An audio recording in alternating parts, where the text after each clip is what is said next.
Hey everyone, welcome to this next YouTube video. Today we're going to talk about grip pressure within your putting stroke and how hard or how soft you should be gripping your putter. Let's get into the video.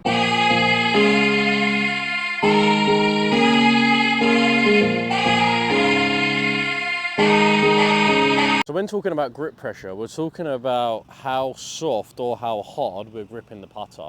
Not only at address, but in the actual forward stroke and in the backstroke itself. Okay, because not only do we want to be setting a nice amount of pressure on the putter at address, we also want to be setting the same amount of pressure on the putter throughout the whole stroke.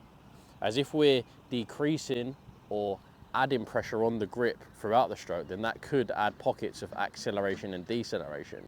Generally, if I have too much acceleration, say from the top of the backstroke into the ball, that's going to tend to mean that I'm actually adding grip pressure on my grip to allow that putter to move through quicker than it should. So not only do we want to be setting that pressure, we also want to be making sure that the pressure maintains for the whole stroke. That's going to be ensuring that we have a nice, smooth but stable tempo. As if we decrease the pressure or add the pressure, then that's going to affect tempo and acceleration for start.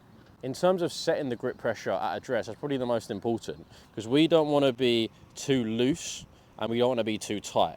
If we're too tight, then we're going to be quite tense in the arms and in the shoulders, and that can cause quite a rigid stroke.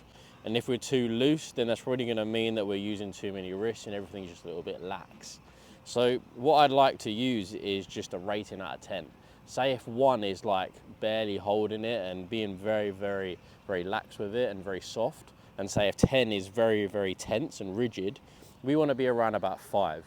So we want to have enough control of the putter, but we don't want to have too much control of the putter where we're going to be very rigid and moving around and just not having a nice flow to our stroke. Another important point to add is not only do we want to be making sure that we're setting our grip pressure at about 5 out of 10 at the start of the stroke and then throughout the whole stroke, we also want to ensure that we're not adding pressure to one certain hand. Okay, we want to make sure that we've got equal pressure in both our left hand and right hand.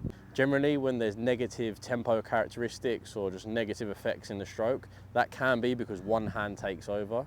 Usually for a right-handed player, it's going to be because the right hand gets too dominant. That's why people will say change grips to a left below right or a claw grip, etc. But again, we just want to be making sure that in terms of grip pressure with the right hand, compared to the left, we don't want to be adding pressure, as again, that can cause the right hand dominance, which we don't want. So it's quite cool to feel that we set that 5 out of 10 pressure in both left hand and right hand. And if you just feel as though you have that light pressure with both hands, you'll start to get a nice stable tempo. That's going to keep that putt head very stable through impact, which is very key for starting the ball on line. As if I have too much right hand dominance and I add pressure on my putter throughout the stroke, then that can cause obviously pushes and pulls. Whereas if I feel like I've got that 5 out of 10 tempo set on my putter, that's just going to allow me to keep that putter very stable and smooth throughout the whole stroke. So in terms of practicing this, there's not really any specific drill or training aid. It's more just about feeling it in both your hands. The more you're now aware of it, the better it should be. And just try and just have that number in your head. 5 out of 10 is very, very key, just for a nice, equal and smooth grip pressure. And that's going to give you the best opportunity to have a very stable head throughout the stroke on any length of putt. So thank you for watching.